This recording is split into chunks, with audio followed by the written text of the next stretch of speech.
Inseminación a tiempo fijo, promesa para el ganado, doble propósito. Con la técnica reproductiva de inseminación artificial a tiempo fijo, que se basa en la inducción de la ovulación de la hembra bovina. Para que la inseminación a tiempo fijo funcione de la mejor manera, es vital que las hembras en las que se lleva a cabo esta técnica posean un adecuado estado nutricional, corporal y sanitario. Si se cumple con las condiciones de alimentación y salud, aproximadamente el 40 a 60% de las vacas y novillas quedan preñadas con la inseminación a tiempo fijo. La inseminación artificial antecede a la técnica reproductiva de inseminación artificial a tiempo fijo. La principal diferencia entre las dos es que la segunda se basa en inducir la ovulación de la vaca o novilla, no cíclica y cíclica.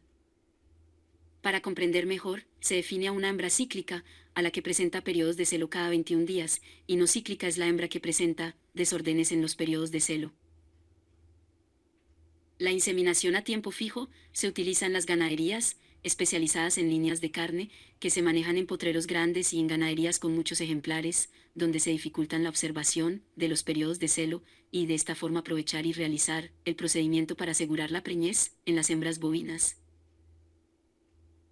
En ganaderías lecheras, es posible observar todos los días a las hembras del hato, por lo que cualquier comportamiento extraño es visible inmediatamente, pero en ganaderías especializadas en producción de carne no. Esto muchas veces es debido al pastoreo y por estar presentes en potreros muy extensos. Por esta razón la técnica de inseminación artificial a tiempo fijo, hecho de la ganadería especializada en carne, una actividad muy rentable.